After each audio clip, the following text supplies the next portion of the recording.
अस्सलाम वालेकुम नाज़रीन, मैं हूं सैयद जुल्फ़िकार गिलानी और आप देख रहे हैं गिलानी व्लॉग्स। नवाबी ने बहावलपुर ने सिर्फ किले और महल्लात ही तामीर नहीं किए, बल्कि अपने आराम, सुकून और चैन का मुकम्मल तौर पर ख्याल रखा। उन्होंने अपनी मालो दौलत की भरपूर नुमाइश की और लोगों को ये बावर कराया कि वो इस हिंदुस्तान के अमीर तरीन नवाब ख़ानदान से ताल्लुक़ रखते हैं। उन्होंने अपने नामों पर शहर बसाए, आबादियाँ कायम की और बहुत सारी ज़मीन रियासत बहावलपुर में उनकी मिल्कियत है।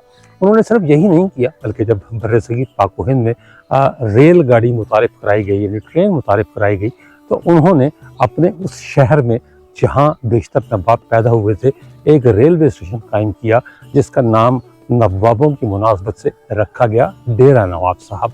मैं इस वक्त मौजूद हूँ इसी रेलवे स्टेशन पर, जो नवाबी दौर की यादगार है। कहते हैं कि ये पाकिस्तान के अव्वलीन रेलवे स्टेशन में से एक है। यानी नवाब साहब ने इसके अखराजात बर्दाश्त किए, इसकी तामीर के, और एक ज़माना ये था कि ये रेलवे स्टेशन बेहतरीन और ख़ूबसूरत तरीन रेलवे स्टेशन में शुमार होता था। ये जो खंडर आपको नज़र आ रहे हैं, मैं बताता हूँ कि ये किस चीज़ के खंडर है। मैं पहले आपको इसका बोर्ड दिखाऊँ डेरा नवाब साहब का। अहमदपुर शर्किया शहर है, इसके साथ है। बुनियादी तौर पर डेरा नवाब साहब का जो रेलवे स्टेशन है वो इसी अहमदपुर शर्किया का ही रेलवे स्टेशन है, क्योंकि इसी अहमदपुर शर्किया में नवाबों के महलात मौजूद हैं। अब भी नवाब यहाँ रहते हैं, और जो इनका पुराना दौर था, यानी जो सादतगढ़ पैलेस है, वो भी यहाँ से चंद किलोमीटर के फासले पर है वो अहमदपुर शर्किया में, लेकिन उस रेलवे स्टेशन डेरा नवाब साहब लगता है। कहते हैं कि बहुत बड़े बड़े लोग उस ज़माने के जो नवाब साहब से मिलना चाहते थे, वो ट्रेनों के ज़रिए यहाँ आया करते थे, और यहाँ गाड़ियाँ रोका करती थीं। रियासत बहावलपुर का ये अहम तरीन रेलवे स्टेशन शुमार किया जाता था। लेकिन फिर वक्त गुजरता चला गया। 1947 में रियासत का इल्हाक पाकिस्तान के साथ कर दिया गया, और इसके तमाम तर जो असासे थे वो सरकारी तहवील में ले लिए गए। जो इनसे वाबस्ता चीज़ें थी वो गवर्नमेंट के पास चली गई, उन्हें ताले लगा दिए गए, जंग लग गया, कुछ रिश्तेदार ले गए, कुछ लूट लिया गया, चोरी चकारी भी हो गई, और ये रेलवे स्टेशन जो बतौर ख़ास बनाया गया था, ये भी सुनसान, वीरान और उजाड़ हो गया। अब सूरत हाल ये कि ये है तो मेन रेलवे लाइन पर, यानी जो कराची से पेशावर या पेशावर से कराची रेलवे लाइन जाती है, उसी रेलवे स्टेशन पर, उसी रेलवे लाइन पर ये स्टेशन है, और नाम अब भी इसका डेरा नवाब साहब है। लेकिन अब यहाँ गाड़ियाँ नहीं रुकती। ये सामने डेरा नवाब साहब का बोर्ड लगा हुआ है। मैं असल में आपको वहाँ ले जाने चाह रहा हूँ, और उसकी दो वजूहात है। एक तो ये कि स्टेशन का नाम मतलब आप पढ़ लें, और दूसरी वजह वो एक रेलवे लाइन दिखाना है जो एक मुनफरद रेलवे लाइन हुआ करती थी। उसकी इंफरादियत क्या थी, ये मैं आपको वहीं पहुँच कर बताता हूँ। फ़िलहाल ये सामने फ्लाईओवर का नज़ारा करें, एक सिग्नल डाउन है, शायद कोई ट्रेन मेरा ख्याल है आ रही है, वो थ्रू गुजरेगी यहाँ से। अगर तो व्लॉग के दौरान आ गई तो मैं यकीनी तौर पर आपको दिखाऊंगा वो ट्रेन। अहमदपुर शर्किया शहर इस रेलवे स्टेशन से ज़्यादा पुराना है, लेकिन ट्रेन आ गई है। मेरा ख्याल है कि पहले मैं आपको ट्रेन दिखाता हूँ, और बाद में फिर अहमदपुर शर्किया के बारे में बताता हूँ कि अहमदपुर शर्किया मतलब कब आबाद हुआ, इसे किसने आबाद किया, और नवाबीन हजरात ने इसके लिए क्या कुछ किया।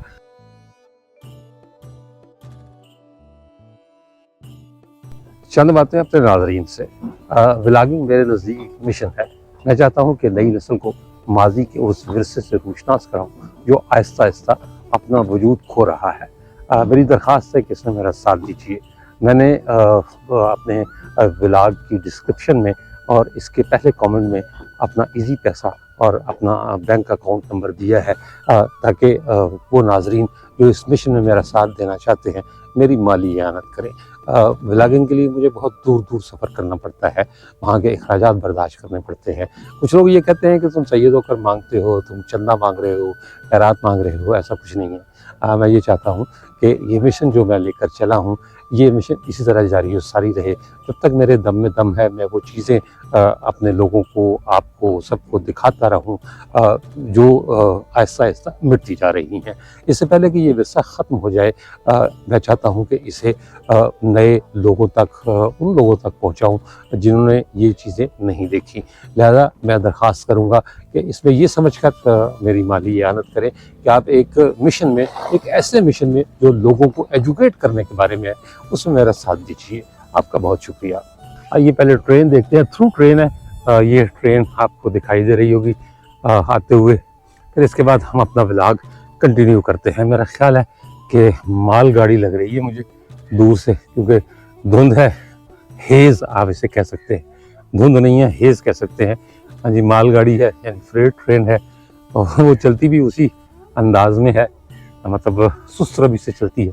तो हम इंतज़ार करते हैं इसके गुजरने का, आपको दिखाते हैं ट्रेन की क्रॉसिंग, और फिर अहमदपुर शर्किया के बारे में बताता हूँ कि अहमदपुर शर्किया कब और किसने आबाद किया, और फिर जब वो हमारे रियासत बहावलपुर के नवाबीन के पास आया तो उन्होंने इस शहर की तरक्की के लिए बहुत काम किया। ट्रेन सर पर आ गई है। अब अगर मैं बोलूँगा तो ट्रेन की आवाज़ में सारा कुछ दब जाना है, लिहाजा पहले आप ट्रेन देखें।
जी, ट्रेन गुजर गई। डेरा नवाब साहब का बोर्ड अभी भी आपको दिखाई दे रहा होगा। ये शहर, जैसा कि मैंने बताया कि अहमदपुर शर्किया का ये रेलवे स्टेशन है। इस शहर की बुनियाद, यानी अहमदपुर शर्किया की बुनियाद 1748 में कादर दीन खान के बेटे थे और पेरोज खान के पोते थे अहमद खान परजानी। उन्होंने इसकी बुनियाद रखी थी और उन्हीं के नाम पर इस शहर का नाम अहमदपुर रखा गया। क्योंकि अहमदपुर दो थे, एक अहमदपुर लम्मा है, अगर आपको याद हो तो मैं वहाँ भी आपको ले गया था, और ये दूसरा अहमदपुर है, लिहाजा इसे अहमदपुर शर्किया या अहमदपुर ईस्ट के नाम से पुकारा जाता है। कहते हैं 1758 में ये दरिया घारा के किनारे इसे आबाद किया गया था। उसमें कोई बहुत ज़बरदस्त किस्म का सैलाब आया, जिसकी वजह से ये शहर तबाह हो गया। सैलाब के बाद इस शहर के वासियों ने इसे दोबारा बसाया, और अब ये शहर माशाल्लाह तरक्की कर रहा है। तहसील हेडक्वार्टर है अपना अहमदपुर शर्किया। ये चूँकि सराई खित्ते में वाक़ है, इसलिए यहाँ बारिश बहुत कम होती है। कहते हैं 10 लाख की आबादी है इसकी। ज़राअत और तालीम के हवाले से भी इस शहर ने बहुत तरक्की की, लेकिन जो हिस्सा इसमें नवाबीन ने डाला उसका कोई जवाब नहीं। मैंने बताया था आपको कि मैं यहाँ लाने का जो मकसद था वो आपको एक मुनफरद रेलवे लाइन दिखानी थी। ये सामने से आपको एक पटरी अलग होती हुई दिखाई दे रही होगी, और ये वो पटरी आती है यहाँ आकर ये फिर दो पटरी में तकसीम हो जाती थी।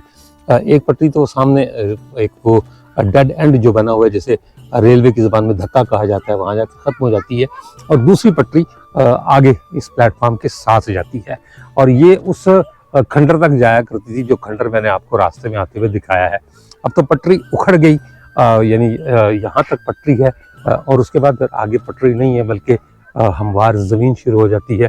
हम वापसी का सफ़र शुरू करते हैं, और मैं आपको दिखाता हूँ चलकर वो खंडर, जिस खंडर के लिए मैं आपको लाया था। मैं असल में दूसरी तरफ जाने का सोच रहा था कि मैं दूसरी तरफ कहाँ से जाऊँ। तो यहीं से मैंने ये जो एक पटरी लगाई हुई है, एक बैरियर जो लगाया हुआ है, यहीं से मैंने इसे पार किया है और अब मैं आ गया हूँ इस तरफ। जंगला मेरे सीधे हाथ को आ गया है और जो पटरी मैं आपको दिखाना चाह रहा था वो मेरे उल्टे हाथ को थी किसी ज़माने में। अब यहाँ पटरी कुछ कोई नहीं बची, आगे झाड़ियाँ हैं। झाड़ियों में से देखते हैं, मेरा ख्याल है कि कोई इतने लंबे लंबे कांटे नहीं होंगे, मैं गुजर जाऊँगा। यहाँ जो पटरी बिछी हुई थी उस पर नवाब साहब की जो ख़ास सैलून थी, जो खुसूसी तौर पर तैयार की गई थी, शाही सैलून, सिर्फ वो यहाँ आया करती थी। या कांटे आ गए, मैं कोशिश कर रहा हूँ कि कांटों को हटा कर या इनको फलांग कर किसी तरह गुजर जाऊँ, और मेरे पास कोई ज़रिया नहीं था इस तरफ आने का। तो कुछ कांटे मेरा ख्याल है कि मेरे जॉगर्स में भी लग गए हैं, पहले मैं उन्हें निकाल लूँ इससे पहले कि वो अंदर घुसकर मेरे पाँव को ज़ख्मी करें जी। फिर आगे कांटे आगे और मज़ीद आगे कांटे हैं जी, देखते हैं क्या होता है। या तो मैं यहाँ से नीचे उतरूँ, मेरा ख्याल है कि यहाँ से कोई ऐसा सबब छलांग लगानी पड़ेगी। अच्छा ले जी, मैं नीचे उतर आया हूँ ताकि वहाँ तक मैं पहुँच सकूँ जिस खंडर तक मैं आपको ले जाना चाह रहा था। ये अब रेलवे स्टेशन मेरे सीधे हाथ को रह गया और मैं जो है वो ज़मीन पर आ गया। एक और बहुत लंबा सा कांटा मेरे जॉगर में लग गया है, उसे निकाल लूँ तो फिर आगे बढ़ते हैं। चलें जी, वो भी निकल गया और ये वो खंडर आ गया जी, जहाँ नवाब साहब की खुसूसी सैलून आकर खड़ी होती थी और उनके शाही मेहमान जो ट्रेन के रास्ते आया करते थे, डेरा नवाब साहब पर उनकी ट्रेन से अलग कर ली जाती थी जो सैलून होती थी, और फिर उस सैलून को एक इंजन के ज़रिए खींचकर यहाँ पहुँचाया जाता था।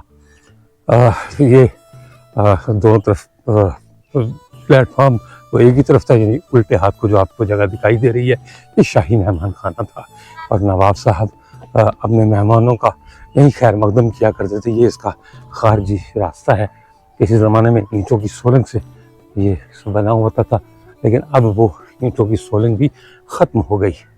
ये वो जी एक शेड था, इसके ऊपर छत थी। मेरा ख्याल है कि बचपन में जब मैं कोई ट्रेन से सफ़र किया करता था तो मैंने ये इमारत मुकम्मल हालत में देखी थी। अब तो ऐसे ही लगता है कि कोई जैसे क्लोजियम के सिर्फ सतून रह गया ना खड़े हुए, उसी तरह ये भी किसी क्लोजियम की शक्ल ही दिखाई दे रहा है कि उसके सतून खड़े रह गए हैं और बाकी सारा ख़त्म हो गया है। छत वगैरह गिर गई है, कमरे खंडर बन गए हैं। ये वो मेहमान खाना था जो अब सिर्फ अपनी तबाही की दास्तान सुना रहा है। ये मीनार, वो महराब नुमा इसके दरवाजे बने होते थे, नहायत खूबसूरत जगह थी और नवाब यहाँ अक्सर आया करते थे। आइए अंदर चलते हैं, हमेशा की तरह खाली कमरे में आपको दिखा दूँ और इसकी छतें दिखा दूँ। ये खंडर उसी ज़माने की यादगार आतिशदान भी बना हुआ है और इसे कहते हैं कि किसी महल की तरह ही इसे खूबसूरती से सजाया गया था। ये ऊपर से इसकी छत गिर गई हुई है और वो ईंटों का एक जो मुंडेर सी बनी हुई है और वो गिरने को तैयार है कि कब मुझे कोई झोंका आए लगे और कब मैं नीचे गिरूँ। ये दूसरा कमरा है, इसमें भी आतिशदान बना हुआ है। यकीनी तौर पर यहाँ नशिस्त व बर्खास्त का भी बहुत आला पैमाने पर इंतज़ाम होगा, लेकिन अब हम सिर्फ अंदाज़े लगा सकते हैं, यानी कहानियाँ सुना सकते हैं। ये इसकी सीढ़ियाँ थी नीचे उतरने की, मेरा ख्याल है हाँ जी सीढ़ियाँ ही हैं, ये सीढ़ियाँ थी। ये दाखिली दरवाज़ा था इसका, ये क्या शानदार दरवाज़ा होगा, लेकिन अब वो सारा कुछ ख़त्म हो चुका। ये सीढ़ियाँ हैं, गर्द से हटी हुई हैं, छोटी छोटी सीढ़ियाँ बनी हुई हैं। मैं असल में उस पोर्च तक ले जाना चाह रहा था जहाँ नवाब साहब की गाड़ी आकर हुआ करती थी अपने मेहमानों के लिए, और ये वो पोर्च है जहाँ नवाब साहब की गाड़ी आती थी, रुकती थी मेहमानों के लिए और मेहमानों की गाड़ियाँ यहीं से रवाना हुआ करती थी। ये ऊपर जाने का रास्ता है, यकीनी तौर पर ऊपर भी कमरे होंगे, लेकिन मेरी समझ में ये नहीं आ रहा कि मैं ऊपर जाकर करूँ क्या। हाँ मतलब ये कि आपको क्या दिखाऊँ, छतें वो हैं जो बैठ चुकी हैं, अंदर तारीकी है, कमरे हैं, ये महराबदार सीढ़ी इधर है, एक सीढ़ी इधर है। ये यकीनी तौर पर खादमीन के लिए या मुसाहिबीन के लिए होंगी जो नवाब साहब के साथ मेहमान के इस्तकबाल के लिए आया करते थे। ये ऊपर तक 2 मंजिला इमारत थी, लेकिन हमने कदर नहीं की। इन इमारतों को हमने अपने हाथों से बर्बाद कर दिया। मेरा दिल चाह रहा कि मैं ये एक सीढ़ी जो है वो चढ़ने की कोशिश करूं, देखें कि ऊपर की क्या सूरत हाल है। हाँ जी, ये छत पर। अब ये नहीं पता कि ये छतें कितनी को पायदार हैं कि मैं इन पर चढ़ूं। तो ये चलें, बहरहाल अल्लाह खैर करने वाला है। आ तो गया हूँ मैं ऊपर। ऊपर भी उसी अंदाज में कमरे बने हुए हैं जी। और ये अच्छा, मैं पहली मंजिल पर आ गया हूँ। वो तहखाना था, यानी वो बहुत नीचे था हिस्सा। ये दूसरे कमरे में मैं निकला हूँ, वो आखिरी वाले कमरे से मैं गया था और इधर से मैं आ गया हूँ।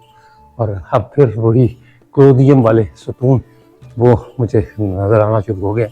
और ये वो जगह थी जहाँ रेल की पटरी बिछी हुई थी और अब वहाँ कुछ भी बाकी नहीं बचा। मुझे यहाँ एक सुरंग सी नज़र आई है, मैं वो देखना चाह रहा हूँ कि यहाँ क्या रास्ता था। ये एक सुरंग या सुरंग है नहीं, बल्कि ये उसी इमारत का हिस्सा है जो इमारत नीचे बनी हुई थी। ये उसी इमारत का हिस्सा था और इसमें भी सीढ़ियाँ उतरती मुझे नज़र आ रही हैं। ये भी इसका मतलब ये कि किसी ज़माने में काबिल इस्तेमाल थी और लोग यहाँ से जाया करते थे। लेकिन अब ये सारा सिलसिला ख़त्म हो गया। शाही मेहमान खाना उजड़ गया, शाही रेलवे लाइन जो थी वो मलिया मेट हो गई और जो भी कर्रो फर था वो सारे का सारा मिट्टी में मिल चुका। अब कहानियाँ हैं, दास्तानें हैं, किस्से हैं, अफसाने हैं, आप जिस तरह चाहें और जितने तवील करके चाहें उन्हें सुना लें। हिफाजती बंदोबस्त था, ये सामने गेट लगे हुए थे और यहाँ वो खूबसूरत सैलून आकर रुकती थी और फिर यहाँ से नवाब साहब के मेहमान उतरते थे और फिर वो उन्हें महल, साजगढ़ पैलेस या किसी और महल में ले जाया करते थे। लेकिन अब कुछ भी बाकी नहीं बचा। हाँ, एक अलविदाई नज़ारा इसका कर लें, क्योंकि डेरा नवाब साहब रेलवे स्टेशन में इसके अलावा और मेरी कोई दिलचस्पी नहीं थी कि मैं आपको शाही मेहमान खाना दिखाऊँ। एक रास्ता इधर से भी बना हुआ है यानी नीचे जाने का, वो आगे गेट लगा हुआ है, यानी जो आम लोग थे उन्हें गेट से अंदर नहीं आने दिया जाता था। और ख़ासतौर पर जब नवाब साहब आते थे तो उस वक्त तो सवाल ही पैदा नहीं होता कि कोई शख्स यहाँ आ सकता। तो इसलिए वो गेट बंद रहता था और उसी वक्त खोला जाता था जब नवाब साहब के आने का वक्त होता था। ये इधर से एक मंजर शाही मेहमान खाने का और उस बदकिस्मत जगह का जहाँ रेलवे की शाही सैलून आया करती थी। डेरा नवाब साहब गए दिनों में चूँकि एक मसरूफ़ रेलवे स्टेशन होता था, लिहाजा यहाँ रेलवे मुलाजमीन के कुछ क्वार्टर्स भी बने हुए थे। लेकिन अब मेरा ख्याल है कि रेलवे की मसरूफियत वो नहीं रही। 5-6 ट्रेनें यहाँ रुकती हैं और उसके लिए स्टाफ की इतनी ज़रूरत भी नहीं। लिहाजा जो रेलवे के मुलाजमीन के घर थे वो अब खंडर की सूरत में तब्दील हो चुके हैं। ये सामने ये क्लास 4 के घर होते थे, छोटे घर। मेरा ख्याल है कि उन्हीं के होंगे, इसलिए कि नवाब साहब के मुलाजमीन के घर यहाँ होने की कुतुक नहीं बनती। तो ये खंडर है, इसकी दीवारें अंदर से कच्ची हैं, वही दूड़ा जो यहाँ का एक ख़ास कल्चर है कि अंदर से दीवार कच्ची रखी जाती थी और बाहर से दीवार को पुख्ता कर दिया जाता था। इससे ये होता था कि सर्दियों में घर गर्म रहते थे और गर्मियों में ठंडे हो जाते थे और मजबूती अपनी जगह। तो ये मैंने कहा कि यहाँ आए हैं शाही मेहमान खाने के बिल्कुल सामने। ये शाही मेहमान खाना जो अब रोम का क्लोजियम बन गया हुआ है और ये वो घर जो मैंने आपको पीछे दिखाए हैं, अब यहाँ कोई ऐसी चीज़ नहीं रह गई जिसके बारे में आपको ये बताया जा सके कि अब ये जगह आबाद है। डेरा नवाब रेलवे स्टेशन पर मुझे ये 2 नौजवान मिले हैं जो बज़ाहिर तो रेलवे स्टेशन देखने आए हैं। क्या करते हो बच्चों? काम मुलाजमत करते हो? इस उम्र में पढ़ाई नहीं करते? स्कूल नहीं जाते, कॉलेज नहीं जाते? क्यों? मदरसे जाते हैं। तो फिर यूँ कहो ना कि हम मदरसे जाते हैं। तो बहरहाल वो भी ये पढ़ाई है।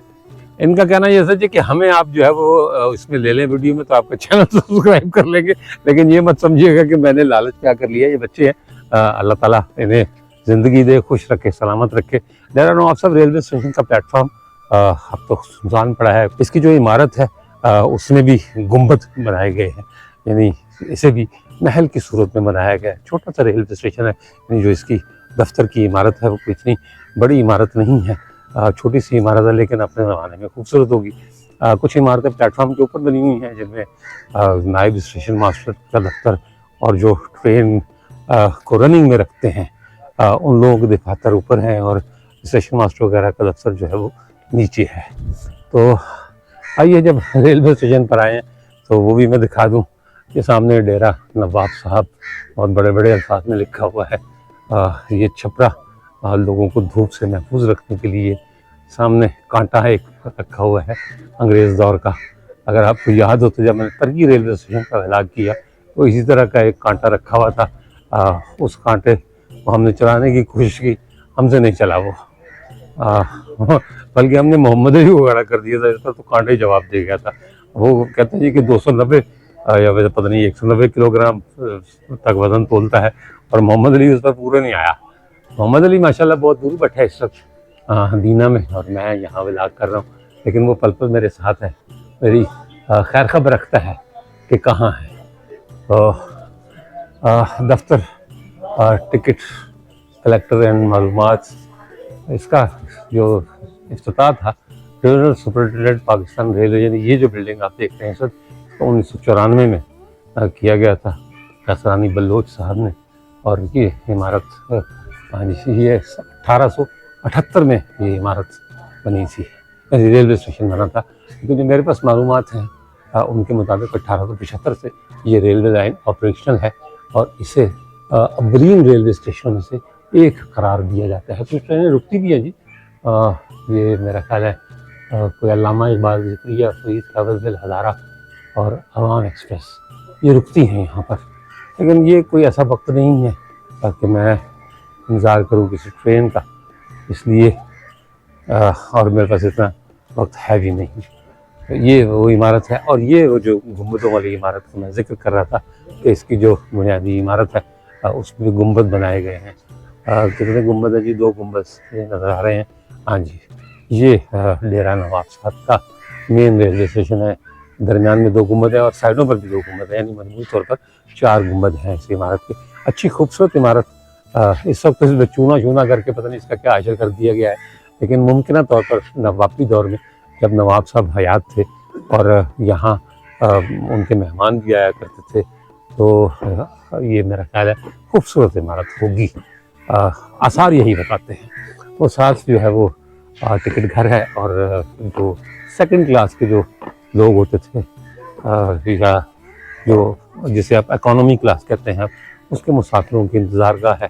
और यहाँ जो रेलवे पुलिस की चौकी है ये वो है, ये हमारी एक पहचान हुआ करती थी हर रेलवे स्टेशन पर सामान के लिए खुली। अब तो ये सारे अफसाने हो गए, कहानियाँ हो गई, कल की बातें हो गई। कुछ मिलता है, कुछ के ना है हाजी अहमद। हाजी अहमद, हाँ जी। अच्छा तो कदों दे कम कर दियो? 50 साल थी। 50 साल थी गए ने, शाबाशे। अल्लाह दा करम। लाल वर्दी 50 साल तो पाई है तुसा। हाँ जी, खैर होवे। अल्लाह दा करम। ते इत्थे गड्डियां रुक दियां ने? हाँ जी, केड़ी गड्डी रुक दी है? 5 गड्डियां रुक जान। अच्छा 6 गड्डियां रुक दी ने। खैबर, हां, जिक्रिया, फरीद, अच्छा हदारा, अच्छा। इलामा इकबाल। तो हुन लोकी आपकी सामान चुकदे ने या ਤੁਹਾਨੂੰ ਕਿਹਨੇ ਨੇ ਕਿ ਚੁੱਕ ਲਵੋ? बा कोई चवा गिंदन कोई नहीं चवदे। अच्छा, किस कोई कहने ने बुजुर्ग हो गए हुन रहन दियो। वाले भाई इतने याद दिया। अच्छा, अल्लाह। और आप नौजवान? मैं ऐसे भी मैं मौजे कादल बोल रहा हूँ। अच्छा मैं ऐसे किराए तो बैठा, मेरा अपना घर गया। अच्छा, बस शुक्र अल्लाह ताला टुकर। तो स्टेशन पर क्या करने आए हैं? घूमने फिरने? बस वैसे वक्त गुजारने? वक्त गुजारने के लिए आए? काम है नहीं, अच्छा, तो परेशानी बस अल्लाह के काम सोने नहीं मिला तो। चले। और आप? मेरा ये स्टॉल है। स्टॉल है? और तो स्टॉल से कुछ कमाई भी होती है, खाली स्टॉल ही है? अल्हम्दुलिल्लाह हो जाती है, कभी कभार नहीं होती। अच्छा, गाड़ियों को स्टॉप देना चाहिए ये अहमदपुर में इनको। 2 मिनट में बता क्या पीता होगा? चाय का एक सिप भी नहीं ले पाता होगा वो वो। अल्लाह मालिक नसीब दे देते रोजी, ऐसी बात नहीं। पाकिस्तान का स्टॉप होना चाहिए, पाकिस्तान एक्सप्रेस का? या शालीमार का स्टॉप करा दे, मेहरबानी। बस आप गए लोग जो है वो ये सुनने वाले। मैं रेलवे का अफसर, पाकिस्तान का या शालीमार मैं रेलवे का अफसर होता तो मैं कल ही शुरू करा देता, लेकिन हूँ नहीं मैं। मसला ये है किशन की है, किशनों के ये सही नहीं हुआ अभी तक किशन। तो वो तो जो खंडर आपने खड़ा किया वो अब तो सही नहीं होने वाला। नहीं ये सही बात नहीं होने वाला। वो अगर भावरपुर का था उन्होंने वो ठीक करा दिया, भावरपुर डिवीजन। ये अहमदपुर नवाबों का शहर है, इनको चाहिए ये देखें। नवाब सारे इस्लामाबाद चले गए हैं, अब उनका शहर इस्लामाबाद है। अब खाली नाम रह गया। तो ये जी हमें स्टेशन पर कुछ लोगों से मुलाकात हुई। मैंने कहा चले इस बहाने अहमदपुर शर्किया या डेरा नवाब साहब के रेलवे स्टेशन पर जो लोग हैं वो क्या कहते हैं। कुली एक अरसे बाद मेरी नज़र पड़ी, वही पुरानी लाल वर्दी और वही पुराना अंदाज जो हुआ करता था। ये टिकट घर है, रिफंड ऑफ टिकट, ये मतलब उनका दफ्तर है और वो उधर से टिकट घर है। ये जी टिकट घर का भी एक आपको मैं दिखा दूँ, ये मुसाफिर खाना, लोग यहाँ खड़े होते हैं और ये टिकट घर है, यहाँ से टिकट लिए जाते थे। मैंने जो तबाह होने वाले रेलवे स्टेशन थे उनके टिकट घर तो आपको बहुत दिखाए हैं। ये आबाद रेलवे स्टेशन है, यहाँ ट्रेनें रुकती भी हैं जाती भी हैं। मैंने कहा आपको ये भी मैं दिखा दूँ कि ये हमारे सारे रेलवे स्टेशन तबाह नहीं है बल्कि कुछ आबाद है। अगर टिकट मिलता है, रिजर्वेशन टाइम लिखा हुआ है और ये बहरहाल खुशी हुई कि वो शाही मेहमानगाह तो नहीं रही लेकिन रेलवे स्टेशन अब भी मौजूद है और लोग इससे इस्तेफादा कर रहे हैं। रिफंड ऑफ टिकट के कवानीन लिखे हुए हैं, ऑनलाइन खरीदे गए टिकटों के लिए कि किस तरह जो है वो होता है। मतलब एक वर्किंग रेलवे स्टेशन है और ये अच्छा, ये मेरा ख्याल है अवाम एक्सप्रेस के लिए अलग से टिकट घर बनाया गया है। खाली कमरा ये लिखने की भला क्या ज़रूरत थी, लेकिन लिखने वालों ने लिखा हुआ है इलेक्ट्रिक रूम, काउंटर रूम। और ये सामने एक बड़ा चौक है जिसमें ये रेलवे स्टेशन वाकई है। अच्छी खासी खुली जगह है, यानी पार्किंग का आपको कोई मसला नहीं हो सकता अगर आप डेरा नवाब रेलवे स्टेशन हैं।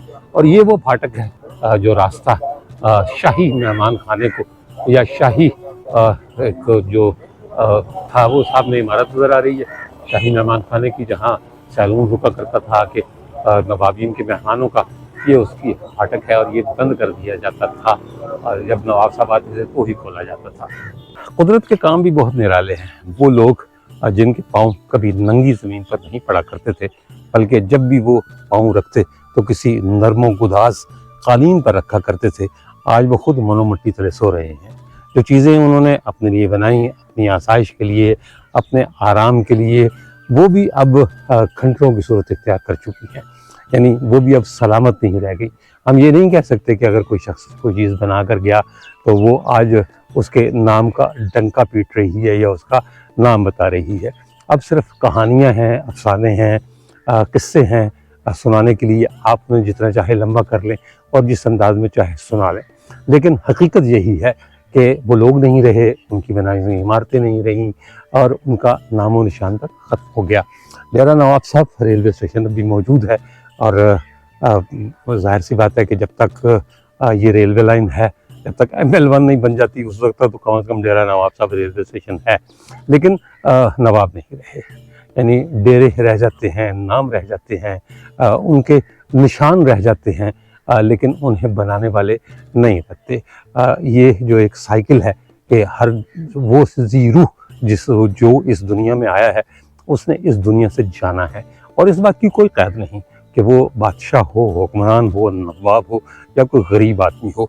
आमतौर पर जो मुग़ल शहंशाह नूरुद्दीन मोहम्मद जहांगीर की लाहौर में कब्र है, यानी उसका जो मकबरा है जहांगीर का, कहते हैं कि वो दुनिया की कीमती तरीन कब्र है क्योंकि उसमें एक ज़माने में यानी सिखों के हमले से पहले या सिखों के कब्ज़े से पहले उसमें हीरे, मोती और जवाहरात जड़े होते थे। यानी वो जो अपने वक्त के महंगे तरीन ज़रो जवाहर थे वो उस कब्र में जड़े गए थे, लेकिन थी तो वो कब्र है, थी तो वो अंधेरी जगह जहाँ हमने जाकर अपने उन आमाल का हिसाब देना है जो हमने दुनिया में किए। तो कुछ लोग बहुत सारी मुशक्क़तें, तकलीफ़ें बर्दाश्त करके मरते हैं और वो कहते ये हैं, जो कहने वाले हैं कि जी ये बहुत सारे हिसाब यहाँ आकर दे गया, यानी दुनिया में ही दे गया। ये भी ठीक है कहना कि इंसान को अपने हर अमल का जवाब देना है, वो दुनिया में दे दे या जाकर दे दे। तो डेरा नवाब साहब रेलवे स्टेशन पर आकर यही एहसास हुआ कि अब वो नहीं रह गए, वो नवाबी कर्रो फर नहीं रह गया, सिर्फ नाम बाकी रह गए हैं या फिर ये खंडरात बाकी रह गए हैं जो मैं आपको दिखाने के लिए इतनी दूर से यहाँ आया।